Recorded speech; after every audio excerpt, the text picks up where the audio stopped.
College का समय चल रहा था और मेरी एक ही दोस्त थी प्रीति, जिससे मैं अपनी बातें शेयर करती थी। फिर एक दिन कॉलेज में, अरे ईशा, तुझे आज गुड न्यूज़ देनी थी। मेरी नेक्स्ट वीक कबीर के साथ एंगेजमेंट फिक्स हो गई है। बस कॉलेज खत्म होते ही हम दोनों शादी कर लेंगे। अरे हाँ, मैं तो भूल ही गई तुझसे पूछना, कल जो परिवार तुम्हारे रिश्ते के लिए आया था, उन्होंने तुझे पसंद किया क्या? प्रीति, तू बहुत लकी है कि तुझे इतना जल्दी जीवन साथी मिल गया। मुझ जैसी सांवली लड़की को भला कौन प्यार करेगा? जो देखने आए थे उन्होंने कहा है कि मैं सांवले रंग की हूँ, उन्हें तो किसी गोरे रंग वाली सुंदर लड़की चाहिए। फिर अगले दिन कैंटीन में, प्रीति, आज रात घर में पार्टी है, मैं तुम्हारा इंतजार करूंगा, तुमने जरूर आना है। अरे तुम बुलाओ और मैं ना आऊँ, ये कैसे हो सकता है? मैं जरूर आऊंगी। प्लीज तुम ईशा को भी इनवाइट करो, हम दोनों खूब एंजॉय करेंगे। अरे ईशा जैसी लड़कियां घर में ही अच्छी लगती हैं, इनको पार्टी में इनवाइट करके मैंने सारी एंजॉयमेंट को बर्बाद नहीं करना। आज कबीर की बातों ने मेरा दिल घायल कर दिया था। मैं बहुत दुखी थी।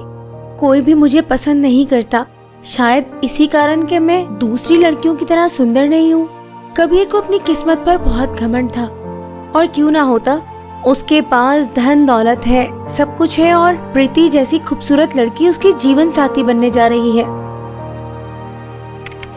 फिर ग्रेजुएशन के बाद मुझे कंपनी में जॉब मिल गई। हेलो प्रीति, आज मैं बहुत खुश हूँ, इतनी खुश कि मैं तुझे क्या बताऊं। अरे यार, मुझे एक मल्टीनेशनल कंपनी में जॉब मिल गई है और कल से ज्वाइनिंग है। आज ऑफिस में पहला दिन था, तभी मैं मन लगाकर काम कर रही थी।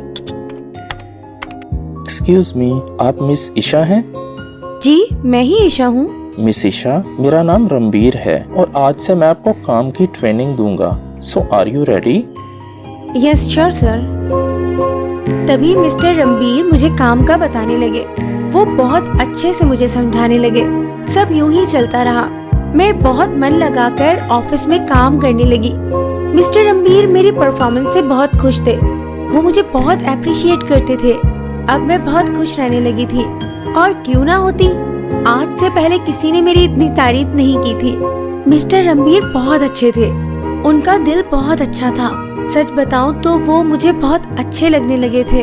फिर एक दिन मैं बस स्टॉप पर रुकी, बस आने का इंतजार कर रही थी।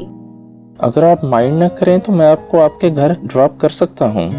अरे नहीं, आप क्यों इतनी तकलीफ उठाएंगे? बस आने ही वाली है, मैं चली जाऊंगी।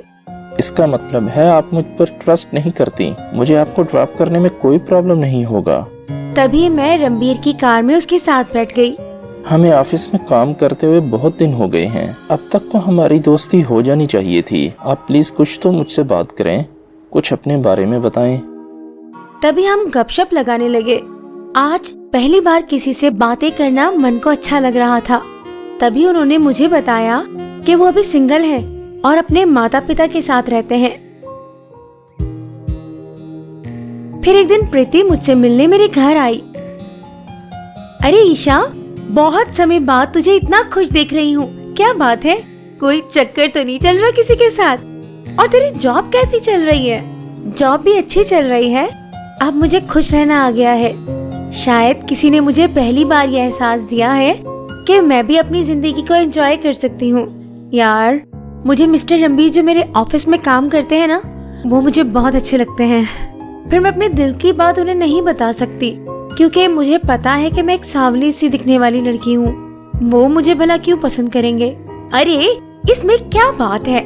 मेरी मान, तू पहले उससे फेसबुक पर दोस्ती लगा, और हाँ, अपनी प्रोफाइल पिक्चर को रिमूव करके किसी और सुंदर लड़की की लगा दे। फिर देख ये मिस्टर रणबीर तेरे इश्क में कैसे पागल होता है। मैं किसी को धोखा नहीं दे सकती। मैं जैसी हूँ वैसे ही अच्छी हूँ, चाहे किसी को अच्छा लगे या ना लगे। ईशा मेरी जान, अगर तुम रणबीर को पाना चाहती हो तो जो मैं कह रही हूँ तुम वही करो। जब उन्हें पता चल जाएगा तो उस समय देख लेंगे क्या करना है। तभी मैं प्रीति की बातों में आ गई और न्यू आईडी बनाकर किसी और लड़की की फोटो लगाकर फेसबुक पर रणबीर को फ्रेंड रिक्वेस्ट सेंड कर दिया। उन्होंने तुरंत से मुझे फ्रेंड बना लिया और हम सारी रात चैटिंग करने लगे। ये मोहब्बत भी बहुत अजीब होती है, जब एक बार हो जाए तो उसे अपना दीवाना बना देती है। मैं भी रणबीर की मोहब्बत में अपना दिल हार बैठी थी। बहुत बेचैनी से उनके मैसेजेस का इंतजार करती। फिर एक दिन मुझे रणबीर का मैसेज आया। लिखा था, माया मैं तुमसे बात करना चाहता हूँ, क्या मैं तुम्हें वॉइस कॉल कर सकता हूँ? मैसेज में जो लिखा था उसे पढ़कर मैं घबरा गई। अरे अब क्या करूँ? अगर उसने फोन पर बात की तो वो तुरंत से समझ जाएंगे कि मैं हूँ। तभी मैंने उन्हें रिप्लाई किया कि मुझे नींद आ रही है, हम बाद में बात करेंगे, टेक केयर, बाय बाय। वो रोज मुझे मैसेज करते और एक ही बात कहते कि मुझे वॉइस कॉल करनी है। तभी मैंने भी सोच लिया कि मैं वॉइस को थोड़ा चेंज करके उनसे बात करती हूँ। हेलो। अब तो खुश है आप मुझसे बात करके? तुम्हारी आवाज में क्या जादू है माया, ऐसे लगता है जैसे सीधा मेरे दिल में उतर गई है। अब हम हर रोज फोन पर बातें करने लगे। मुझे डर था कि कहीं वो मेरी आवाज को पहचान न ले कि मैं माया नहीं बल्कि ईशा हूँ। तभी एक दिन, ईशा, ये आंखें तुम्हें देखने के लिए बहुत तरस रही हैं। मोहब्बत के हाथों मजबूर होकर तुमसे कह रहा हूँ, मैं तुमसे मिलना चाहता हूँ। ये सुनकर मैं घबरा गई कि अब क्या कहूँ इनसे। मुझे भी आपसे मिलकर बहुत खुशी होगी, पर अभी नहीं, मैं आपको बाद में बताऊंगी कि हमें कहाँ मिलना है।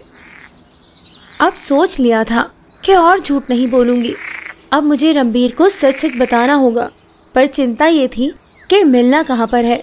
मुझे डर था कि अगर रेस्टोरेंट में मिलने गई तो सबके सामने कहीं इज्जत मिट्टी में न मिल जाए।